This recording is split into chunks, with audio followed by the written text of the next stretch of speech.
खड़े रहना मुश्किल हो जाना है। और ये सब चीज़ें जो आज जिंदा लोग हैं वो अपने लाइफ टाइम में ही देखेंगे। जी ये कोई दूर की घटना ही नहीं है। जी जैसे अभी खड़े हो तो मौसम थोड़ा अच्छा लग रहा है और जी तापमान भी ठीक है, हवा भी ठीक है और सब ठीक लग रहा है। जी ऐसे दिन जी रेयर होते जाएंगे, एक झटके में कुछ नहीं होगा। जी अभी मान लो ऐसे दिन साल में आते हैं 100, जी या पहले आते थे 100, वो 100 जी। से घट के हो गए हैं मान लो अब 70। जी घटते घटते 70 से 50, 50 से 20, जी और फिर जिसको आप एक नॉर्मल दिन या सुहाना दिन बोलते हो जी वो लगभग शून्य हो जाएगा। हम्म, लगभग प्रतिदिन जी ही एक एक्सट्रीम वेदर इवेंट का दिन होगा और हर जगह। जी और मतलब उससे आप क्या जियोगे, क्या आप क्या जी करोगे। जी। इस पूरी चीज़ का एक उदाहरण दिल्ली में इस साल भी देखने को मिला है कि जो रात का टेम्परेचर होता था वो ऑन एन एवरेज 8 से 10 डिग्री बढ़ गया है पूरे ही शहर के अंदर। तो वो और जो ज़्यादा जो हीट स्ट्रोक से डेथ हुई है जी वो दिन के टेम्परेचर से नहीं, रात के टेम्परेचर से हुई है। क्योंकि दिन में तो सब मानते हैं कि गर्मी है जी तो फिर भी कम निकलते हैं, कुछ बचाते हैं। जी रात में कूलिंग डाउन हो जाया करती थी, अब वो रात में नहीं होती है।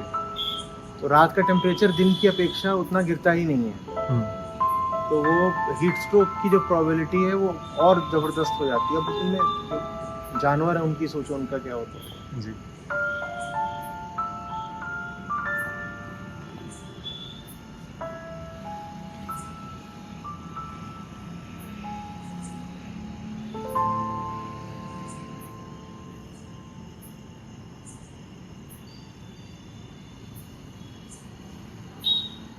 पर्टिकुलर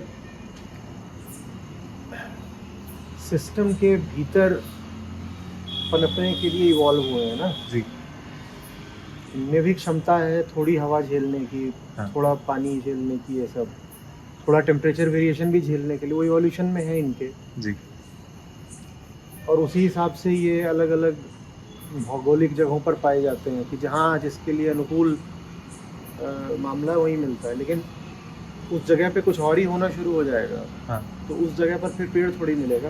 जी यही जो सामने वाला है यही नहीं संभाल पाएगा। जी जितनी हवाओं के लिए ये एक तरह से डिजाइंड है, जी उससे ज़्यादा विंड स्पीड होगी तो ये तो टूट ही जाएगा ना। जी।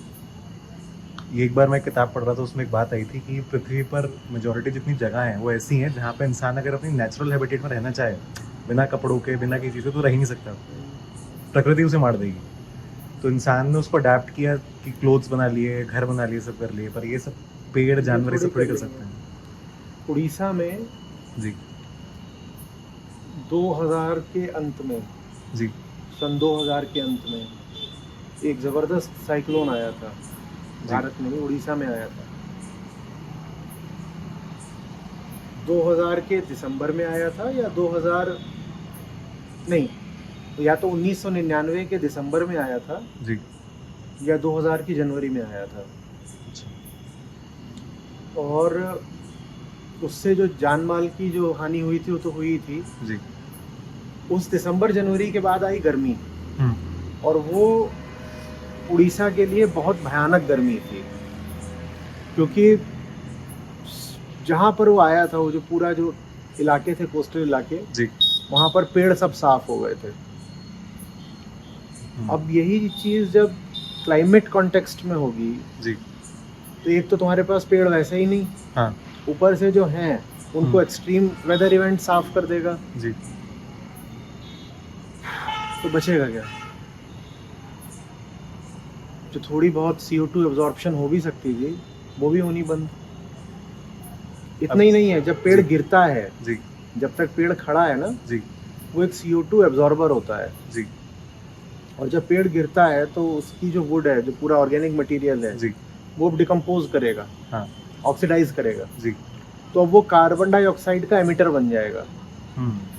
तो खड़ा पेड़ कार्बन सोखता है और गिरा पेड़ कार्बन रिलीज करता है। अभी एक नई रिसर्च और सामने आई है कि पेड़ मीथेन भी अब्जॉर्ब करते हैं। पेड़ मीथेन भी अब्जॉर्ब करता है, अभी कुछ ही दिन पहले। जी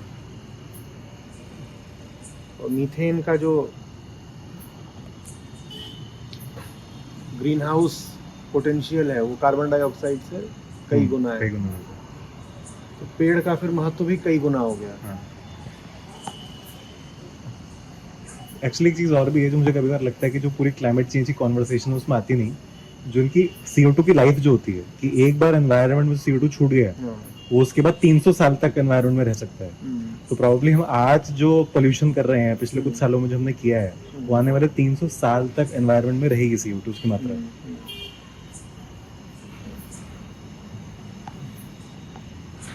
प्लस हम पेड़ बात करते हैं लेकिन जी। CO2 सबसे ज्यादा पेड़ नहीं अब्जॉर्ब करते।